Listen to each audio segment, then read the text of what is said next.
नमस्कार, मेरा नाम है रवि। आपका स्वागत करता हूं अर्थवर्धन चैनल में। सिरमा एसजीएस टेक्नोलॉजी अब शेयर मार्केट पर लिस्ट होने जा रही है। इस कंपनी का आईपीओ 12 अगस्त को ओपन हो जाएगा और 18 अगस्त को क्लोज हो जाएगा। मैं इस आईपीओ में अप्लाई करने वाला हूं। इसके पीछे का रीज़न ये है कि गवर्नमेंट ऑफ इंडिया ने एक पीएलआई स्कीम लॉन्च किया है, जिसके कारण इस कंपनी को और इस जैसी और भी बहुत सारी कंपनीज को बहुत ज़्यादा फायदा होने वाला है। क्या आप भी इस आईपीओ में अप्लाई करने वाले हो? आप अपनी राय कमेंट में लिखकर बता सकते हो। इस वीडियो में हम इस कंपनी के बारे में डिस्कस करेंगे। इस कंपनी के पोर्टफोलियो में कौन से प्रोडक्ट्स हैं वो मैं आपको बताऊंगा। इस कंपनी के फाइनेंशियल्स किस तरीके से हैं वो भी मैं आपको बताऊंगा। ये कंपनी क्यों आईपीओ लेकर आ रही है और इस कंपनी का अभी के समय में जीएमपी कितना है, इस कंपनी के प्राइस बैंड क्या है और प्राइस डिटेल्स के बारे में आपको बताऊँगा और बहुत सारी अलग अलग इन्फॉर्मेशन मैं आपको देने वाला हूँ। सिरमा एसजीएस टेक्नोलॉजी 2004 में इनकॉर्पोरेट हुई थी। ये Chennai based engineering and design company है। ये इलेक्ट्रॉनिक्स मैन्युफैक्चरिंग और सर्विस का काम करती है। इस कंपनी का मेनली काम इंटीग्रेटेड सर्विस और सॉल्यूशंस प्रोवाइड करना है अदर इक्विपमेंट मैन्युफैक्चरर्स को। अगर हम सिंपल शब्दों में कहें तो अगर कोई कंपनी अपना एक नया प्रोडक्ट लॉन्च करने जा रही है तो वो प्रोडक्ट के अंदर के छोटे मोटे जो पार्ट्स हैं वो इस कंपनी के पास कॉन्सेप्ट स्टेज में मैन्युफैक्चर करती है और इन पार्ट्स को जब अप्रूवल मिल जाता है तो बड़े वॉल्यूम पर प्रोडक्शन करना स्टार्ट करती है। इस कंपनी के पोर्टफोलियो में कौन से प्रोडक्ट्स हैं वो आप यहाँ पर अपने स्क्रीन में देख सकते हैं। इस कंपनी के पास मेनली 5 प्रोडक्ट्स हैं। वो है प्रिंटेड सर्किट बोर्ड असेंबलीज, जिसको हम पीसीबीए कहते हैं, रेडियो फ्रीक्वेंसी आइडेंटिफिकेशन प्रोडक्ट्स, जिसको हम आरएफआईडी कहते हैं, electromagnetic and electromechanical parts, motherboards, memory products जैसे कि डीरैम मॉड्यूल्स, सॉलिड स्टेट ड्राइव्स और यूएसबी ड्राइव्स। अगर हमें किसी भी कंपनी के आईपीओ में अप्लाई करना है तो हमें उस कंपनी के फाइनेंशियल्स कैसे हैं वो हमें जानना बहुत ही ज़रूरी होता है। अगर कंपनी के फाइनेंशियल्स अच्छे हैं तो हम बेशक उस कंपनी के आईपीओ में अप्लाई कर सकते हैं। यहाँ पर हमने इस कंपनी के 3 साल के फाइनेंशियल्स को इंक्लूड किया है। फाइनेंशियल ईयर 2019 में इस कंपनी ने बिजनेस किया था 357 करोड़ का और इस कंपनी ने उसी समय प्रॉफिट कमाया था अराउंड 21 करोड़ का। फाइनेंशियल ईयर 2020 में इस कंपनी ने बिजनेस किया था 404 करोड़ का और इस कंपनी ने उस समय प्रॉफिट कमाया था 43.88 करोड़ का। फाइनेंशियल ईयर 2021 में इस कंपनी ने बिजनेस किया था 444 करोड़ का और इस कंपनी ने प्रॉफिट किया था 28 करोड़ का।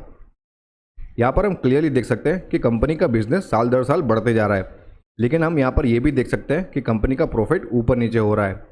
ये कंपनी का प्रॉफिट ऊपर नीचे क्यों हो रहा है उसके पीछे का रीज़न अगर आपको जानना है तो आपको कमेंट में लिखना है डीआरएचपी। डीआरएचपी में ऐसे पॉइंट्स दिए गए हैं जिसके कारण हम समझ सकते हैं कि इस कंपनी का प्रॉफिट ऊपर नीचे क्यों हो रहा है और इस कंपनी के एसेट्स साल दर साल बढ़ते जा रहे हैं। जैसे कि फाइनेंशियल ईयर 2019 में इस कंपनी के पास एसेट्स थे 286 करोड़ के, फाइनेंशियल ईयर 2020 में बढ़कर हो गए 346 करोड़ के और फाइनेंशियल ईयर 2021 में ये एसेट्स और भी बढ़कर हो गए 460 करोड़ के। यहाँ पर कंपनी अपने एसेट्स को साल दर साल बढ़ाते जा रही है। अब हमारे लिए ये भी जानना ज़रूरी होता है कि कंपनी आईपीओ क्यों लेकर आ रही है। इस कंपनी का मेनली आईपीओ लाने का पीछे का रीज़न ये है कि अपने आरएनडी फैसिलिटी को डेवलप करना चाहती है और अपने प्लांट को एक्सपांड करना चाहती है और नए मैन्युफैक्चरिंग फैसिलिटीज़ को सेटअप करना चाहती है। दूसरा रीज़न ये है कि इनका लॉन्ग टर्म वर्किंग कैपिटल का रिक्वायरमेंट है और तीसरा रीज़न ये है कि यहाँ पर जनरल कॉर्पोरेट पर्पज़ के लिए इनको पैसे की ज़रूरत है। इस कंपनी के आईपीओ के प्राइसिंग डिटेल्स को चेक करें तो इस कंपनी का पर शेयर का फेस वैल्यू रहेगा 10 रुपीज़। आईपीओ का साइज़ रहेगा 68 लॉट का। यहाँ पर प्राइस बैंड भी फिक्स किया हुआ है जो कि मिनिमम 209 रुपीज़ से लेके मैक्सिमम 220 रुपीज़ तक का है। मतलब इस कंपनी के शेयर का प्राइस मिनिमम 209 रुपीज़ से लेके मैक्सिमम 220 रुपीज़ तक का है। अगर हम मिनिमम प्राइस बैंड पर अप्लाई करते हैं तो हमारा यहाँ पर खर्चा आएगा 14,212 रुपीज़ का और मैक्सिमम प्राइस रेंज पर हम बीट करेंगे तो हमारा खर्चा आएगा 14,960 रुपीज़ का। लेकिन आपको हमेशा एक बात ध्यान रखनी है, तो अगर आप आईपीओ में अप्लाई करते हो तो मैक्सिमम प्राइस पर ही बीट करना है। अगर आपको आईपीओ में अप्लाई करना है तो मिनिमम 1 लॉट के लिए आप अप्लाई कर सकते हो और मैक्सिमम 13 लॉट। अगर आप 1 लॉट के लिए अप्लाई करते हो तो आपका खर्चा आएगा 14,960 रुपीज़ और मैक्सिमम लॉट को लिए अप्लाई करते हो तो आपका खर्चा आएगा 1,94,480 रुपीज़ का। अभी के समय में इस कंपनी का ग्रे मार्केट प्रीमियम चल रहा है पर शेयर 30 रुपीज़ का। मतलब यहाँ पर हम 13.64% का यहाँ पर पॉजिटिव रेट देखने को मिल रहा है। इंपॉर्टेंट डेट्स को देखें तो ये IPO ओपन हो जाएगा 12 अगस्त को और क्लोज हो जाएगा 18 अगस्त को। IPO का अलॉटमेंट हमें 23 अगस्त को मिलेगा। अगर हमें IPO नहीं लगाए तो हमें रिफंड 24 को मिल जाएगा। अगर हमें IPO लगता है तो ये शेयर्स हमें 25 अगस्त को हमारे डीमैट अकाउंट में क्रेडिट हो जाएंगे और ये शेयर्स 26 अगस्त को लिस्ट हो जाएंगे। अगर आपके पास डीमैट अकाउंट नहीं है तो डिस्क्रिप्शन में दिए गए लिंक पर क्लिक करके आप अपना डीमैट अकाउंट ओपन कर सकते हैं।